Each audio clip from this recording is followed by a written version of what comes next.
आप सभी को प्रभु यीशु मसीह के नाम में जय मसीह की, परमेश्वर के नाम की स्तुति और महिमा हो। दोस्तों, आज के समय में बहुत सारे लोग प्रभु यीशु मसीह पे विश्वास करते हैं। हो सकता है कि आप भी प्रभु यीशु मसीह पे विश्वास करते होंगे, लेकिन कई बार ऐसा होता है कि जो लोग प्रभु यीशु मसीह पे विश्वास करते हैं वो प्रभु में बने नहीं रह पाते हैं। धीरे धीरे विश्वासी लोग अपने विश्वास से भटक जाते हैं और परमेश्वर की इच्छा के अनुसार जीवन नहीं जी पाते हैं। आज के समय में बहुत ज़रूरी है कि हम लोग अपने जीवन को बाइबल के आधारित जिएं, बाइबल को ज़्यादा से ज़्यादा पढ़ें। जब आप बाइबल को ज़्यादा से ज़्यादा पढ़ेंगे तब आप बाइबल के अंदर की बातों को समझ पाएंगे।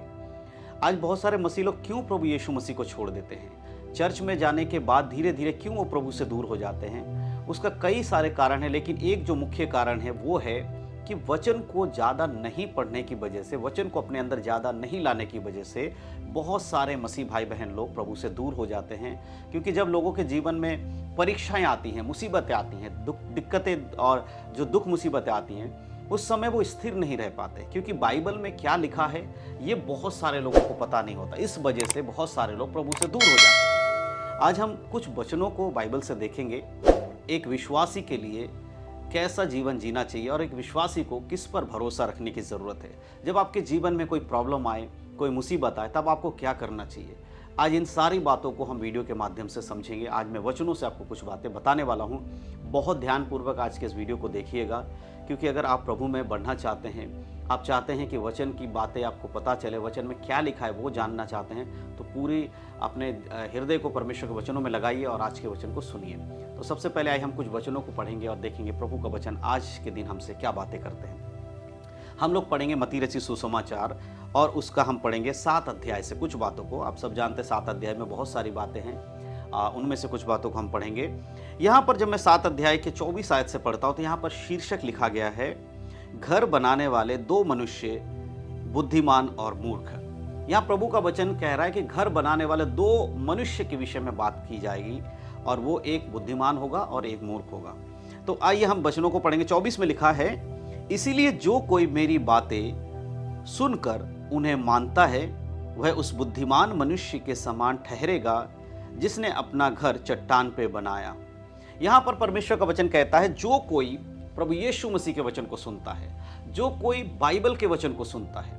अगर आप एक विश्वासी हैं, अगर आप चर्च जाते हैं और आप अपने पास्टर के द्वारा जो वचन बांटा गया है, जो प्रचार किया गया है, उन वचनों को अगर आप सुनते हैं, सुनकर अपने हृदय में उसको विश्वास करके उसके अनुसार अगर आप जीवन जीते हैं, प्रभु कहता है वो व्यक्ति बुद्धिमान है। हाँ मेरे प्रियो, आज बहुत सारे लोग चर्च में जा रहे हैं, चंगाई छुटकारा पाना चाहते हैं, लेकिन प्रभु के संगति में रहना, परमेश्वर के वचन में चलना बहुत सारे लोग नहीं चाहते हैं।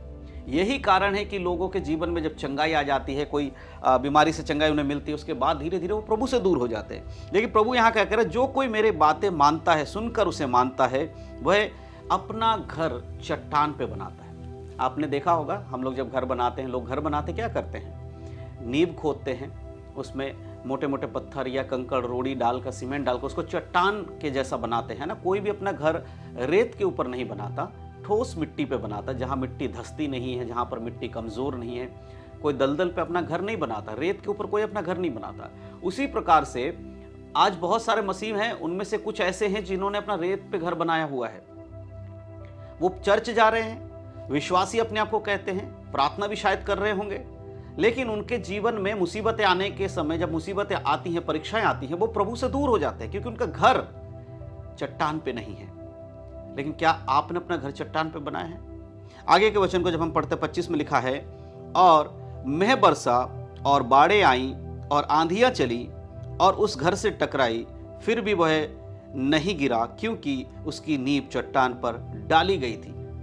ऑलरेडी मैं इसको बता चुका हूं कि जब आपके जीवन में दुख मुसीबतें आती हैं, क्या कह रहे हैं, आंधियां चलती हैं, वर्षा हो रही है, मेघ बरस रहा है, आंधियां उस घर से टकरा रही, हवाएं टकरा रही हैं, लेकिन वो घर नहीं गिर रहा है। क्यों? क्यों? घर के जो बनाने वाले ने उसको चट्टान पर उसका नींव डाला है, उसका जो फाउंडेशन है, उसका जो नींव है वो मजबूत है, इसीलिए उस घर को कोई नुकसान नहीं हो रहा है। लेकिन बहुत सारे ऐसे लोग हैं जिनके घर पे नुकसान होता है। आगे पढ़ेंगे, अगर 26 को पढ़ लिखा है, परंतु जो कोई मेरी बातें सुनता है और उस पर नहीं चलता, वह उस निर्बुद्धि मनुष्य के समान ठहरेगा जिसने अपना घर बालू पर बनाया।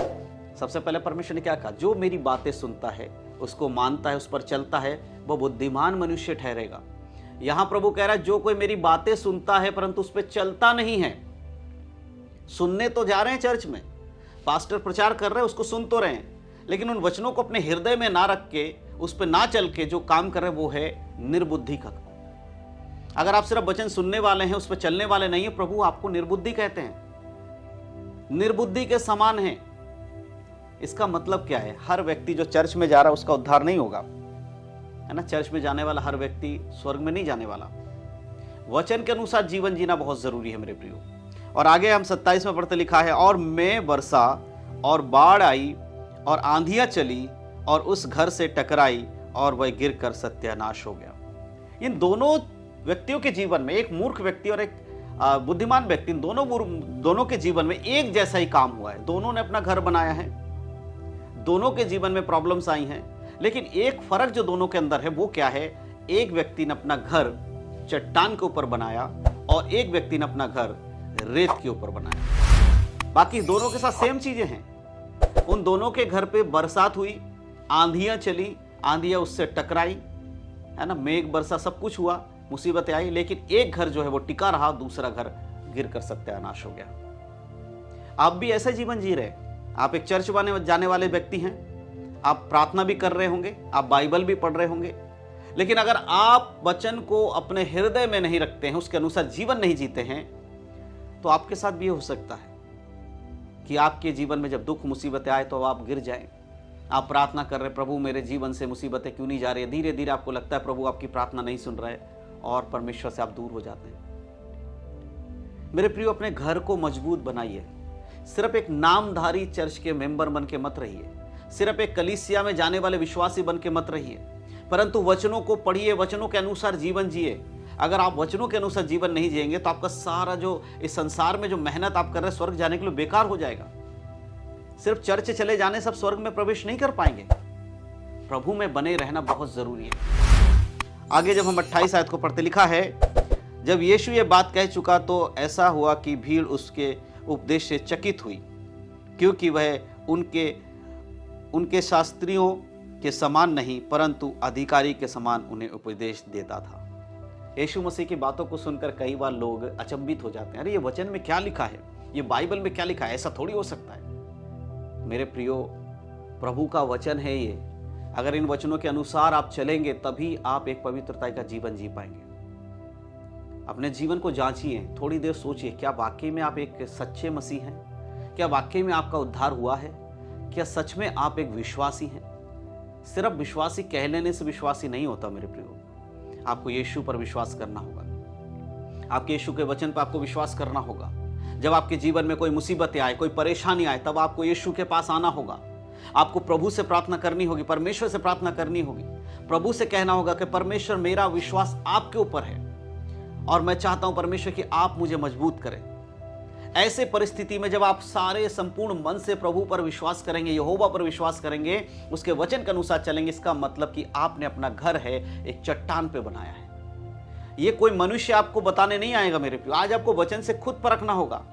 आज आपको खुद देखना होगा कि वाकई में आपका जीवन, आपका जो घर है, मसीही घर है, यानी कि जो आत्मिक घर है, वो चट्टान पे है। और वो चट्टान कौन है? वो है प्रभु यीशु मसीह। अगर आप प्रभु यीशु मसीह में बने हुए नहीं है तो आपका भूमि जो चट्टान नहीं है, आपका घर रेत के ऊपर बना हुआ है, और रेत पे बना हुआ घर कभी भी स्थिर नहीं रह सकता। जब उससे कोई आंधियां टकराएंगी, पानी उसके नींव में टकराएगी, तो रेत गल के, रेत जो है पानी के साथ बह जाएगा और वो घर गिर जाएगा मेरे प्रियो। आज आपको ये वचन समझना होगा। प्रभु आज आपसे बातचीत करे वचनों के द्वारा। क्या सच में आप एक विश्वासी हैं? जरा अपने आप से पूछिए, अपने हृदय से पूछिए। इस वीडियो को देखने के बाद थोड़ी देर बैठिएगा, प्रार्थना करिएगा और प्रभु से कहिएगा, परमेश्वर आप मुझे दिखाए, क्या मैं सही मार्ग पर हूं? क्या मैं आपके वचन पर चल रहा हूं या चल रही हूं? सांसारिक बातों में मन मत लगाइए, प्रभु का वचन कहता है। परमेश्वर के हाथों में समर्पण करिए। मेरे प्रियो, ये वचन केवल पढ़कर सुनने वाले वचन नहीं, इसको अपने जीवन में लागू करना होगा। अगर आप एक सच्चे विश्वासी बनना चाहते हैं तो आज का ये वचन आपके लिए बहुत जरूरी है। और मैं विश्वास करता हूं कि इन वचनों के द्वारा जो बातें आपने सुना है, आप जरूर अपने जीवन को उसको परखेंगे, और अगर आपके जीवन में कोई कमी घटी उसको दूर करेंगे। एक क्षण आइए हम आपके लिए प्रार्थना करेंगे। सर्वशक्तिमान पिता परमेश्वर, धन्यवाद करते हैं इस समय जितने भी लोग प्रभु इस वीडियो को देख रहे हैं, जिन लोगों ने भी आज के इन वचनों को सुना है प्रभु, उन सभी को पिता परमेश्वर मैं आपके बलवंत हाथों में समर्पण करता हूँ। परमेश्वर मैं प्रार्थना करता हूँ कि वो एक घर जो अपना है वो चट्टान पे बनाने वाले लोग होने पाए। परमेश्वर पिता, इस संसार में रहते हुए प्रभु आपके वचन के अनुसार जीवन जीने वाले लोग हों प्रभु, जैसा आप चाहते उस प्रकार का जीवन जीने वाले लोग हों। परमेश्वर, रेत पे घर बनाने वाले लोग ना हो प्रभु, इनके हृदय बदले। अगर किसी के जीवन में कोई पाप है प्रभु, उससे मन फिराने के लिए पवित्र आत्मा आप सहायता और मदद कीजिए। पवित्र आत्मा, मैं आपके बलवंत हाथों में समर्पण कर, जो भी इस समय मेरे साथ मिलकर प्रार्थना कर रहे हैं उनको परमेश्वर आप आशीष दें।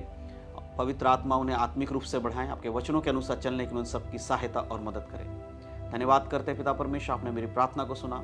यीशु मसीह के नाम से मांगता हूँ, आमीन। प्रभु आपको इन सारे वचनों के द्वारा आशीष दे। मैं विश्वास करता हूँ कि आज का वचन आप सभी के लिए आशीष का वचन रहा है। तो प्रभु में बढ़ें, उद्धार में बने रहें। यीशु मसीह के नाम में जय मसीह की।